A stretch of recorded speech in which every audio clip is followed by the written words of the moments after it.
as you see fit.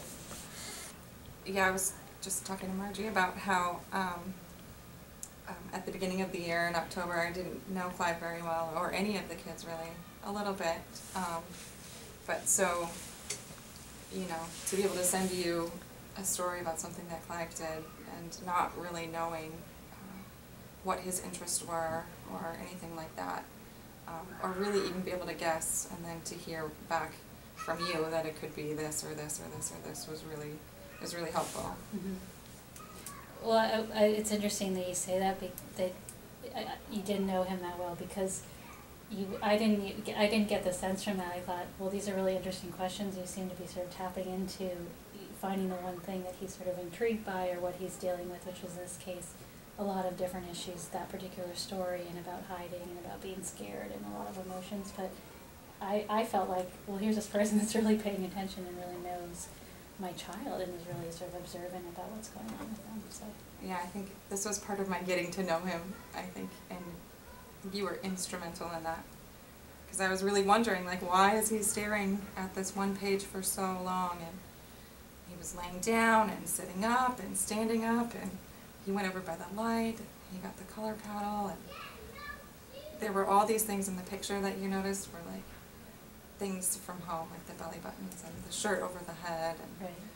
And is it a funny guy or a scary guy? Right. You had all these insights that I, had no idea were things he was curious about.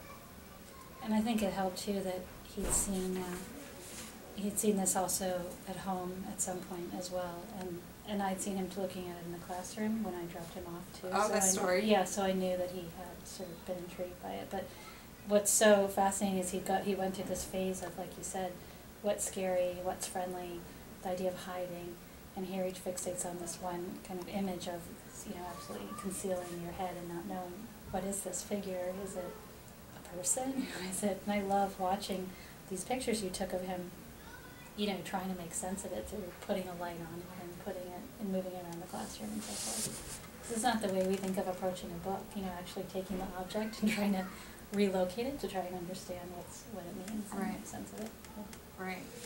Or using tools. Right. Like you did. Yeah. Well, and then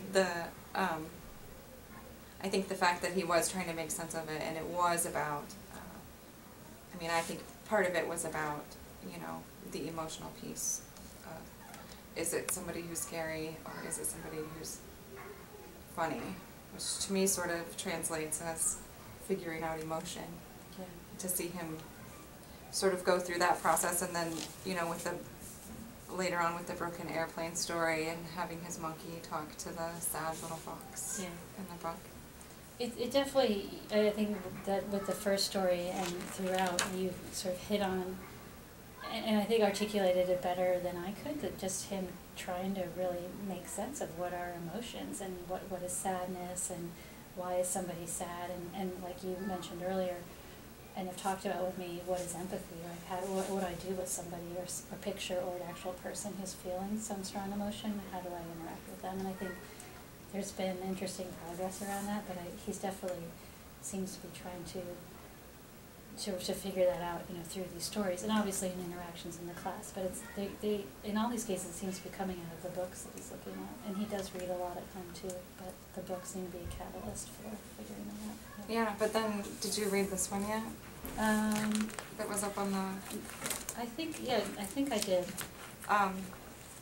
Tilda had drawn this part when she was visiting, yeah. or when maybe before Bill had taken them to Tilda's classroom. But I felt like he was moving it from books to drawing, at least the perspective taking part.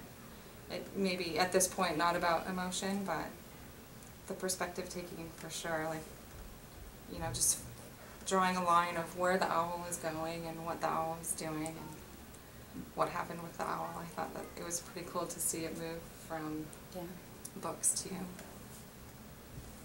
telling a story with lines. Yeah, because he hasn't been, until really recently, to me, at home, he hasn't been that interested in any kind of drawing or, making things, except when he's mimicking Tilda, and that's always proof.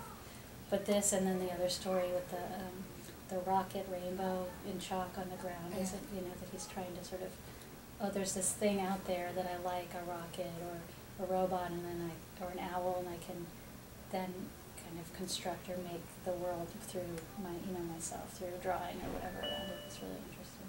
So. That's great. Let me come